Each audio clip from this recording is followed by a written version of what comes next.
ಕರ್ನಾಟಕ ಸೇರಿ 22 ರಾಜ್ಯಗಳ ಮೇಲೆ ಜಾರಿ ನಿರ್ದೇಶನಾಲಯ ಮೆಗಾ ಭೇಟಿಯನ್ನಾಡಿದೆ. 22 ರಾಜ್ಯಗಳಲ್ಲಿ ಇಡಿ ರೇಡ್ ಮಾಡಿದೆ. ಬೃಹತ್ ದಾಳಿಯನ್ನು ನಡೆಸಿ ಕಂತೆ ಹಣವನ್ನು ಸೀಸ್ ಮಾಡಿರುವಂಥದ್ದು.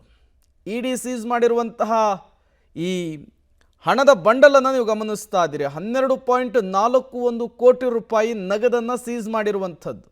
ಕರ್ನಾಟಕ ಸೇರಿ 22 ರಾಜ್ಯಗಳಲ್ಲಿ ಜಾರಿ ನಿರ್ದೇಶನಾಲಯದ ಅಧಿಕಾರಿಗಳು ಏಕಕಾಲಕ್ಕೆ ರೇಡನ್ನು ಮಾಡಿದರು. ಪಂಜಾಬ್, ಕರ್ನಾಟಕ ಸೇರಿದಂತೆ 22 ರಾಜ್ಯಗಳಲ್ಲಿ ಏಕಕಾಲಕ್ಕೆ ದಾಳಿಯಾಗಿದೆ. ದಾಳಿಯ ಸಂದರ್ಭದಲ್ಲಿ 12.5 ಕೋಟಿ ಹಾರ್ಡ್ ಕ್ಯಾಶನ್ನು ವಶಕ್ಕೆ ಪಡೆದುಕೊಂಡಿದ್ದಾರೆ ಇಡಿ ಅಧಿಕಾರಿಗಳು.